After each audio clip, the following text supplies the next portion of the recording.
Question number 1 पर आ जाइए। उत्तर प्रदेश में बौद्ध और जैन धर्म दोनों का प्रसिद्ध तीर्थ है, कहाँ पर बताइए? देवीपाटन, कौशाम्बी, कुशीनगर या सारनाथ? कहाँ पर है? कौशाम्बी में है। तो उत्तर प्रदेश के कौशाम्बी में जैन जैन और बौद्ध दोनों का पवित्र तीर्थ स्थल है। कर्मा निम्नलिखित में से कहाँ का लोक नृत्य है? उत्तर प्रदेश में कर्मा कहाँ का है? मिर्जापुर का है। मिर्जापुर तो ऑप्शन में नहीं है, लेकिन तो सोनभद्र का भी है ये, ठीक है, मिर्जापुर और सोनभद्र। बाकी चरकुला हो गया, वो ब्रज क्षेत्र का है। तो कर्मा लोक नृत्य जो है वो खरवार आदिवासी लोगों के द्वारा किया जाता है और इसका जो क्षेत्र है वो है उत्तर प्रदेश का मिर्जापुर और सोनभद्र। बाकी चरकुला नृत्य, मयूर नृत्य, झूला नृत्य और रास नृत्य ये ब्रज क्षेत्र का है। और कटघोड़वा नृत्य और धोबिया नृत्य जो है वो पूर्वांचल का यूपी के। स्वतंत्र भारत की प्रथम औद्योगिक नीति की घोषणा कब की गई थी? कब की गई थी? 1948 में, वर्ष 1948 में। तो दिसंबर 1947 में एक औद्योगिक सम्मेलन बुलाकर औद्योगिक क्षेत्र की समस्याओं पर विचार किया गया और 6 अप्रैल 1948 का वो समय था जब तत्कालीन उद्योग एवं वाणिज्य मंत्री श्यामा प्रसाद मुखर्जी ने घोषित औद्योगिक नीति के रूप में मिश्रित अर्थव्यवस्था कायम रखने का सुझाव दिया। ठीक है, तो सही उत्तर क्या हो जाएगा? 1948। गेहूं में रोटी बनाने के गुणों को प्रभावित करने वाला पदार्थ कौन सा है? कौन सा है? ग्लूटिन या ग्लोबुलिन? ग्लूटिन ही है, ठीक है। तो गेहूं से आटा बनाने के गुणों को प्रभावित करने वाला जो पदार्थ है वो है ग्लूटिन। परितृप्ति एवं प्यास के केंद्र, ठीक है, ये जो है मानव मस्तिष्क के निम्नलिखित में से किस भाग में अवस्थित है? मतलब हंगर, थ्रस्ट, बॉडी टेम्परेचर, ये सब करता है हाइपोथैलेमस, ऑप्शन नंबर बी। तो परितृप्ति एवं प्यास के केंद्र जो है मानव मस्तिष्क के हाइपोथैलेमस भाग में उपस्थित है। हाइपोथैलेमस अंतःस्रावी ग्रंथियों से स्रावित हार्मोन को जो है वो नियंत्रण करता है। नंबर 6 पर आ जाइए। गुजरात चंद्रगुप्त मौर्य के साम्राज्य में सम्मिलित था, इसका प्रमाण जो है वो कहाँ से मिलता है? कहाँ से मिलता है? रुद्रदामन के जूनागढ़ शिलालेख से। तो रुद्रदामन के जूनागढ़ शिलालेख या अभिलेख से प्रमाणित होता है कि गुजरात चंद्रगुप्त मौर्य के साम्राज्य में सम्मिलित था। निम्नलिखित में से किसने कालिदास की प्रसिद्ध रचना शकुंतला का पहली बार अंग्रेजी में अनुवाद किया था? किसने किया था? सर विलियम जोन्स ने, ठीक है, ऑप्शन नंबर सी। तो कालिदास के प्रसिद्ध रचना शकुंतला का पहली बार अंग्रेजी में अनुवाद किया सर विलियम जोन्स ने।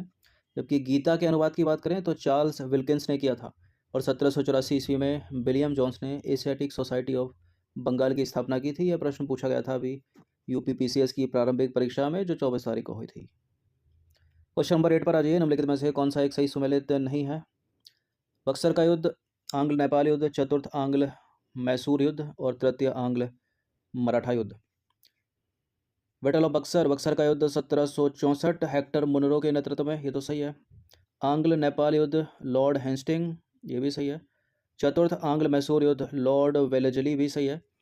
बाकी तृतीय आंग्ल मराठा युद्ध जो है उसके समय भी लॉर्ड हेस्टिंग ही था जो आंग्ल नेपाल में था, कार्नवालिस नहीं था, तो ये गलत है, ठीक है। कार्नवालिस था तृतीय आंग्ल मैसूर युद्ध में। तो बक्सर का युद्ध हुआ था 22 अक्टूबर 1764 को, जिसका सेनापति था हेक्टर मुनरो। और तृतीय आंग्ल मैसूर युद्ध 1790 से 92 कॉर्नवालिस के शासनकाल में, ठीक है। तृतीय आंग्ल मैसूर है, ना कि मराठा।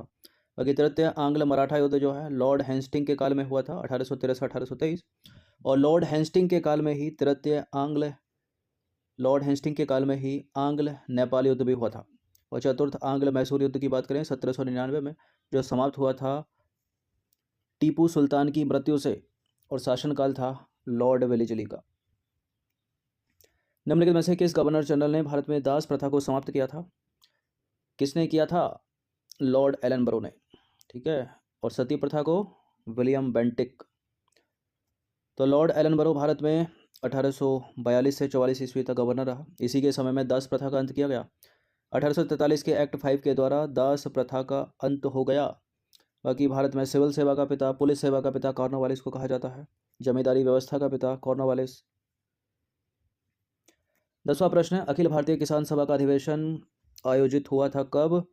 तो 1936 में हुआ था। ये इंपॉर्टेंट प्रश्न, बड़ा पूछा जाता है यूपी के एग्जाम में। और कहाँ हुआ था? लखनऊ में। तो अखिल भारतीय किसान सभा का प्रथम अधिवेशन जो है 1936 में लखनऊ में हुआ था और इसकी अध्यक्षता किसने की थी? अलग से पूछा जाता है, स्वामी सहजानंद ने। फल तथा सब्जियों में मोम के घोल का उपयोग करते हैं, क्यों करते हैं भाई? उनका भंडारण काल घटाने के लिए या उनका भंडारण काल बढ़ाने के लिए, या फल तथा सब्जियों पर चमक लाने के लिए, या उनकी पकने की गति में तेजी लाने के लिए? भंडारण काल घटाकर सेब तो सड़ जाएंगे, मतलब फल सब्जियां सड़ जाएंगी, ठीक है। तो भंडारण काल बढ़ाने के लिए क्या जाता है? तो फल तथा सब्जियों में मोम के घोल का उपयोग जो है उनका भंडारण काल बढ़ाने के लिए किया जाता है, ताकि रेस्पिरेशन दर जो है वो कम हो जाए, ठीक है। और उनको शीत वातावरण में भी इसलिए रखते हैं ताकि उनका भंडारण काल जो है वो बढ़ जाए। 12वां प्रश्न है, राष्ट्रीय कृषि अनुसंधान प्रबंधन अकादमी निम्नलिखित में से कहाँ स्थित है? राष्ट्रीय कृषि अनुसंधान प्रबंधन अकादमी कहाँ स्थित है? हैदराबाद में। तो राष्ट्रीय कृषि अनुसंधान प्रबंधन अकादमी जो है हैदराबाद में स्थित है। मैच करने के लिए पूछ लेता है इस तरह के प्रश्न, पूछा भी था यूपीपीसीएस में। नंबर 13 पर आ जाइए। इटली, सिसिली और सार्डिनिया और कॉर्सिका किस सागर से घिरे हैं? ये बताइए, मतलब इन्होंने किस सागर को घेर रखा है? इन्होंने घेर रखा है टेरहेनियन सागर को। इटली, सिसिली, सार्डिनिया और कॉर्सिका से घिरे सागर का नाम है टेरहेनियन सागर, ठीक है, टेरहेनियन सागर। बुलेट प्रूफ पदार्थ बनाने के लिए निम्नलिखित में से किसका या कौन सा बहुलक जो है वो प्रयुक्त किया जाता है? पॉलीकार्बोनेट। नंबर 15 पर आ जाइए। एक डच पर्यटक जिसने जहांगीर के शासनकाल का मूल्यवान विवरण दिया, कौन है इनमें से? जहांगीर, डच पर्यटक की बात हो रही है, ठीक है, डच पर्यटक फ्रांसिस्को पेलसर्ट। तो डच पर्यटक फ्रांसिस्को पेलसर्ट ने जहांगीर के शासनकाल का मूल्यवान विवरण दिया है। और विलियम हॉकिंस हो गया और थॉमस रो हो गया, थॉमस रो, ये भी जो है जहांगीर के शासनकाल में आए थे भारत। नंबर 16 पर आ जाइए। निम्नलिखित में से किसका मिलान जो है सही नहीं हुआ है? जिस धातु को चाकू से आसानी से काटा जा सकता है, क्या वो सोडियम है? विद्युत का सर्वोत्तम चालक सिल्वर है क्या? और वाटर यानी पानी में नींबू का रस डालते हैं तो बुलबुले निकलते हैं क्योंकि इसमें होता है क्षार। और कटे हुए सेब का रंग कुछ देर में भूरा हो जाता है क्योंकि वह वायु से क्रिया करके बना लेता है पोटेशियम ऑक्साइड। देखिए, जिस धातु को चाकू से आसानी से काटा जा सकता है, बिल्कुल सोडियम लिखा है, सही है। और विद्युत का सर्वोत्तम चालक सिल्वर, चांदी भी सही है। वाटर में नींबू डालते हैं तो बुलबुले निकलते हैं क्योंकि इसमें होता है क्षार या अम्ल। क्षार सही है, अम्ल होता तो गलत हो जाता। बाकी कटे हुए सेब को आप कुछ देर खुली हवा में रख देंगे तो भूरा पड़ जाएगा वो, ठीक है। क्यों पड़ जाता है वो? पोटेशियम ऑक्साइड नहीं बल्कि आयरन ऑक्साइड। तो कटे हुए सेब का रंग कुछ देर में भूरा हो जाता है क्योंकि वायु से क्रिया करके बना लेता है वो आयरन ऑक्साइड, ठीक है। बेसिक चीज़ें हैं, ये पता होनी चाहिए, एग्जामिनर पूछ लेता है। 17 है, इनमें से किसका मिलान सही नहीं हुआ है? भारत का राष्ट्रीय जलीय जीव है गंगा डॉल्फिन। आरबीसी का निर्माण होता है अस्थि मज्जा में। और राष्ट्रीय मतदाता दिवस 25 जनवरी को मनाया जाता है। राष्ट्रीय बालिका दिवस 8 मार्च को। एक पक्का इनकरेक्ट है इसमें, बिल्कुल आरबीसी का निर्माण होता है बोन मैरो में, ठीक है, अस्थि मज्जा में। और आरबीसी का कब्रिस्तान क्या है? स्प्लीन या प्लीहा, ठीक है, स्प्लीन या प्लीहा, इसको भी बड़ा पूछ लेते हैं एग्जाम में। बाकी गंगा नदी डॉल्फिन भारत का राष्ट्रीय जलीय जीव है, ये करेक्ट है, ये करेक्ट है। 25 दिसंबर को राष्ट्रीय मतदाता दिवस मनाते हैं। राष्ट्रीय बालिका दिवस मनाते हैं 24 जनवरी को। 8 मार्च को तो अंतर्राष्ट्रीय महिला दिवस मनाया जाता है ना। तो 8 मार्च को मनाया जाता है अंतर्राष्ट्रीय महिला दिवस और राष्ट्रीय बालिका दिवस मनाया जाता है 24 मार्च को। अपनी प्रसिद्धि के अनुसार कौन सा नगर सुमेलित नहीं है? बुनकरों का शहर पानीपत, अंतरिक्ष का शहर बेंगलुरु, पूर्व का पेरिस जयपुर और क्वीन ऑफ डेक्कन कोलकाता। बुनकरों का शहर पानीपत है, अहमदाबाद है, पानीपत है। अंतरिक्ष का शहर बेंगलुरु, सही है। पूर्व का पेरिस जयपुर, ये भी ठीक है। क्वीन ऑफ डेक्कन पुणे है, ठीक है, क्वीन ऑफ डेक्कन पुणे है, कलकत्ता नहीं है। तो क्वीन ऑफ डेक्कन है पुणे, ना कि कलकत्ता। बाकी कुछ और देख लीजिए, जैसे कि ईश्वर का निवास स्थान प्रयाग, 5 नदियों की भूमि पंजाब, 7 टापुओं का नगर मुंबई, डायमंड का हार्बर कोलकाता, इलेक्ट्रॉनिक नगर बेंगलुरु है, अंतरिक्ष का शहर भी बेंगलुरु है, भारत का प्रवेश द्वार मुंबई, पूर्व का वेनिस कोच्चि, भारत का पिट्सबर्ग जमशेदपुर और भारत का मैनचेस्टर है अहमदाबाद। मैच वैच करने के लिए पूछ लेता है आर ओ आर ओ में इस तरह के प्रश्न। इसके अलावा क्वीन ऑफ डेक्कन तो हो गया पुणे में, झीलों का शहर श्रीनगर है, फलोद्यान का स्वर्ग सिक्किम है और भारत का डेट्रॉइट भी याद रखिएगा पीथमपुर। तीस्ता नदी से रिलेटेड कुछ स्टेटमेंट है यहाँ पर। तीस्ता भारत के असम और पश्चिम बंगाल से होकर बहती है। तीस्ता नदी को असम और उत्तरी बंगाल की जीवन रेखा कहा जाता है, बताइए कौन सा कट है? देखिए, तीस्ता नदी भारत के सिक्किम और पश्चिम बंगाल से होकर बहती है, गलत है पहला स्टेटमेंट। और तीस्ता को सिक्किम और उत्तरी बंगाल की जीवन रेखा कहा जाता है, ये भी करेक्ट है। ठीक है, तो सिक्किम सिक्किम होता तो करेक्ट होता। फिलहाल कोई भी सही नहीं है, इसका आंसर हो जाएगा ऑप्शन नंबर डी, उपरोक्त में से कोई भी नहीं। तो तीस्ता इंपॉर्टेंट है, यूपी पीसीएस में भी पूछी गई थी अभी हाल ही में। तीस्ता जो है नदी भारत के सिक्किम, पश्चिम बंगाल और भारतीय पड़ोसी देश बांग्लादेश से होकर बहती है। यह सिक्किम और पश्चिम बंगाल के जलपाईगुड़ी विभाग की मुख्य नदी है और पश्चिम बंगाल में यह दार्जिलिंग जिले में बहती है। तीस्ता नदी को सिक्किम और उत्तरी बंगाल की जीवन रेखा जो है वो कहा जाता है।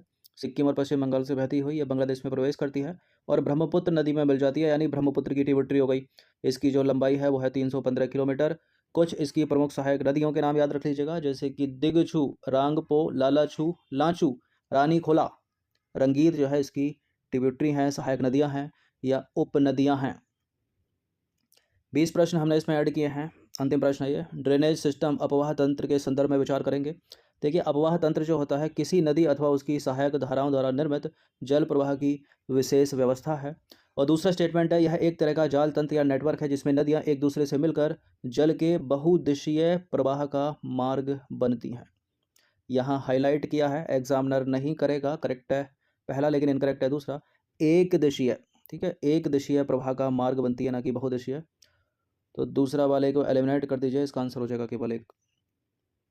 तो अपवाह तंत्र या प्रवाह प्रणाली या इंग्लिश में बोलते हैं इसको ड्रेनेज सिस्टम, किसी नदी तथा उसकी सहायक धाराओं द्वारा निर्मित जल प्रवाह की विशेष व्यवस्था है।